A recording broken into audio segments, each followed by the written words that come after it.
Hi guys, it's Wednesday. So this is our sketch for this week. It's really kind of easy and fun. I'm sure it's going to be super fun to play with. I don't have a lot of ideas as to what I'm going to do, except this is my photo and I have my How to Kill a Kit for August here. And so I'm gonna go ahead and start putting stuff together, deciding what I want to do. I'm not sure yet. The other thing I want to point out here, so we have this angle, and I think I'm going to add another cluster of embellishment up here, just because that to me is more my style, but you wouldn't need that at all. So let's get started. I'm gonna go through these papers and kind of decide where I want to go and what I want to do next. Let's start with some die cutting. So I'm going to take this cardstock warehouse paper. This is that bright pink gorgeous cardstock. And I'm going to die cut the words summertime. That's going to be my title. Next, I'm just going to grab my Tim Holtz guillotine trimmer, and I'm going to start cutting down papers to kind of go into the sizes. I'm also going to cut down some of the scraps. This is going to become a mat for my photo. You can see here how I cut down the scraps then so that I have nice boxes of paper. This is the best way for me to use scraps. If I have scraps that have like little offcuts and stuff, I tend to get annoyed with it. So this is kind of like a little behind the scenes part of the video. I'm going to use my yellow and craft sheet of Hambly. I'm just going to cut it down a bit. This is going to be the back for that big cluster of papers that will be on my photo. I am not cutting these papers or measuring them, which will be to my detriment in a little bit, because I'm going to end up having to kind of do a little cheat to get them to be as wide as I want.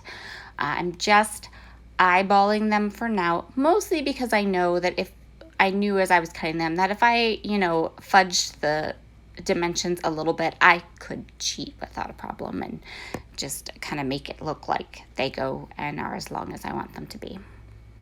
And we're going to use a bit of this Hambly acetate as well. So this acetate is super fun and quite easy to use because it has these beautiful like border strips on it. So I'm just going to cut a couple off the end and use that as part of my layout too. Decided I wanted to make kind of a feature of this ice cream paper. My niece is wearing an ice cream shirt in the photo and the colors match really well. So I decided to go ahead and grab some of that ice cream paper. I went ahead and added some vintage photo distress ink to all of these different layers. I'm going to start with my 4x6 photo, mat it on the white, and then I'm going to add all of the layers up behind the photo. I'm working from front to back and I'm keeping everything straight. And then I can take that whole layered piece and give it that little bit, that really slight little angle. So you can see here, this is one of the two papers that I needed to make longer and didn't. And you're gonna see here how I'm gonna kind of cheat those edges to make it look like it's longer than it is. This is a great thing to do if you are working with scraps of paper. I'm not working with scraps of paper. I just kind of miscut the paper or didn't make the papers long enough, but that's okay because no one's going to notice. You're not going to be able to tell at all that I kind of had to fudge them up a little bit. And also kind of helps in the way of like being able to conserve your paper a little bit.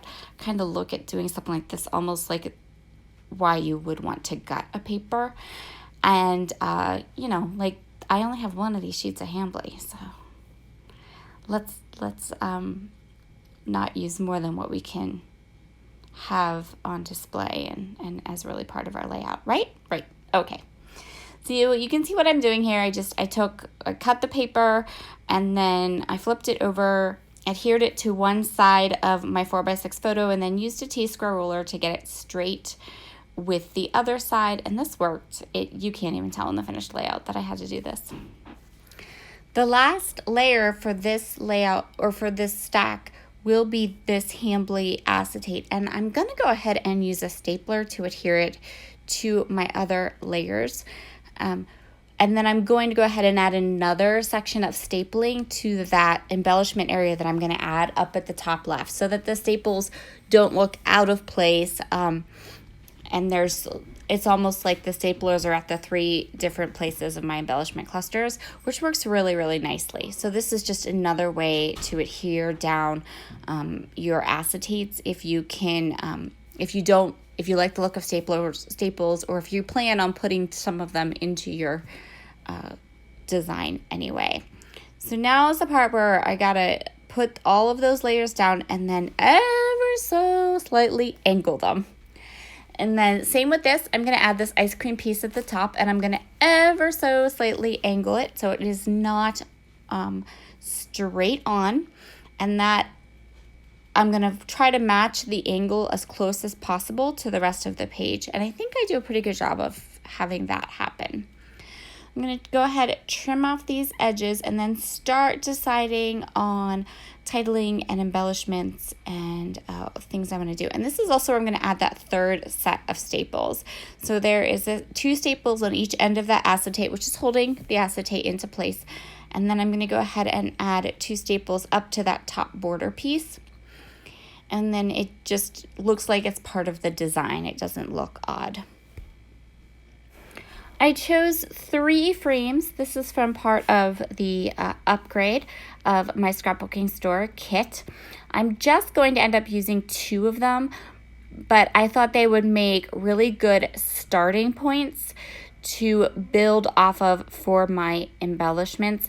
I am not great with frames. This is actually like really the best way I like to use them, is to kind of use them the way a lot of people would use like a box of pattern paper, and kind of start with the frame and then fill it up or layer things on top of it. I'd also had this cut apart sheet, but I decided I liked the idea of doing the frame better, and that's okay. That cut apart sheet piece that I cut can come and be another part of another layout. Here is my title. So the die cut reads Summer Times, but I don't need the S on the end, so I'm just gonna click it. I'm just gonna snip it off with some scissors. Easy peasy.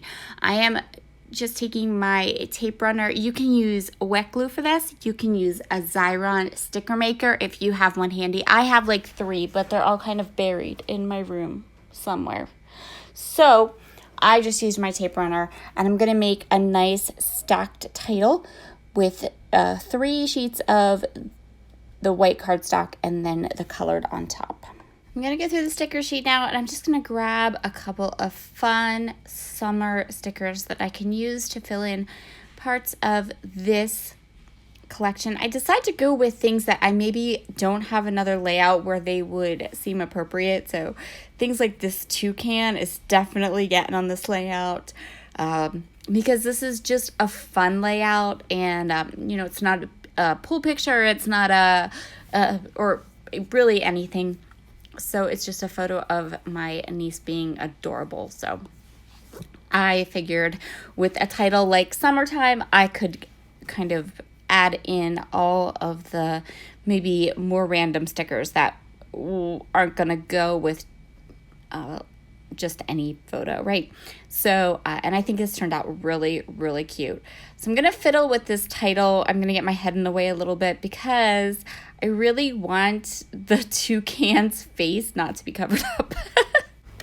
So I had to just keep kind of ever so carefully adjusting it until I had his face that you could see it.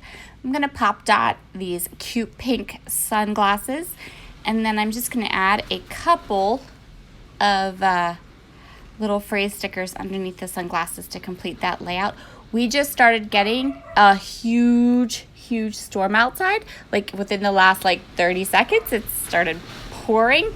So if you can hear that, that's what that is. I'm going to try to get this video up quick before my power goes out. That would be good, right?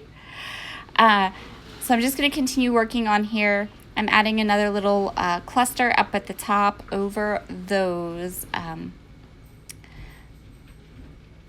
that frame at the top there. Once I have my clusters all together, I'm going to go ahead and add some sequins. So these are brand new sequins from Spiegel Mom Scraps. They're a July release. They're called Flamingo Bay, and they have these adorable little like sequin flamingos, and they have these cute little shells and all these fun, beautiful summery colors. So what I did was I pulled out 3 flamingos, 3 shells, and then 3 of these kind of like clear sparkly sequins, and I'm just going to put them around my 3 clusters. Once I had some of my cute little sequins adhered, I decided we needed a little bit more. I felt like this layout still looked a little unfinished. So what I opted to do was to grab some of my shimmers in Night Moves.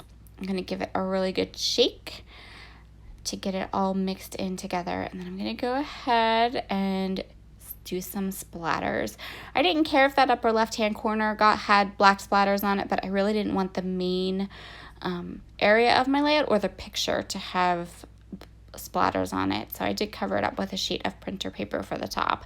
I wasn't too worried about the bottom, but the top I was like, I just knew I was going to end up with splatters on her head if I didn't cover it up. And that's going to complete this one. I love how those black splatters turned out. They added that last little perfect touch. Have a wonderful, wonderful day, everyone. I will see you back again tomorrow. We're going to be doing some cooking layouts tomorrow. See you soon. Bye.